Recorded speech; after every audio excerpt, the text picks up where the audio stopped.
palangga, good evening. So for today's video ay ating pag-uusapan ang pagbibigay ng reaksyon dito sa statement. Hindi maganda ang gumanti, ngunit importante din ipaunawa sa mga abusado na may limitasyon ang pagiging mabuti. Yes, mga palangga, tama yan at totoo. Kasi kapag wala tayong ginawa sa mga pang-aabuso na nararanasan natin, parang tinotolerate lamang natin sila. Parang ipinapakita natin na, ay, normal lamang yan. Ay, sanay na kami dyan. Ay, oo, ganyan na yan. Hayaan na lamang natin para walang gulo. Hindi naman ibig sabihin na may ginawa tayong aksyon. Ganti na agad yan. So, ang aksyon na yan, kapag hindi naman ginawa mo yung ginawa rin niya, halimbawa, pinalo mo rin siya, ayan, ganti yon. Pero kung halimbawa naman, nag-explain ka dun sa kanya or ipinaliwanag mo sa kanya na mali ang ginawa niya, ayan, so, may aksyon kang ginawa at ang aksyon na yon ay yung ipaliwanag kung ano yung tama at mali. Ayan.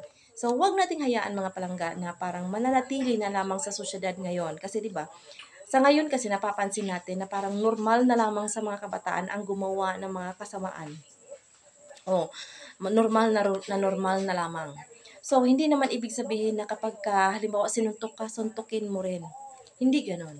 So, gumawa ka ng mga bagay or mga aksyon na kung saan maintindihan nila na yung ginawa nila ay mali.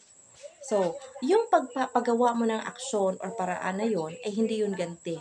Kundi, ipinapaintindi mo lamang kung ano yung dapat niyang ginawa or ano ba ang dapat or ano ba ang mali sa nangyari or sa ginawa niya. So, ganyan. Kasi, hindi naman sa lahat ng pagkakataon tayo ay nakakapagtimpi. Yan. So, dapat maintindihan ng mga tao sa paligid natin na lahat ng pagtitiis, lahat ng paghihirap ay may hangganan. Pero hindi ibig sabihin na kapag lumabas yung halimbawa naging matapang ka dahil sa mga pinagdaanan mo, dahil sa mga pinaggagawa nila, dahil sa mga pang-aabuso, dahil sa pang-aapak nila, ganti na agad 'yon. Ibig sabihin lamang nun ay naubos na yung pasensya mo na matagal-tagal ding tinitiis or tinatago mo or parang pinipigil mo yung pasensya na kung hanggang saan. Ayan, at kung kumbaga, kung sa ano pa is nakalis na, punong-puno na. Ayan.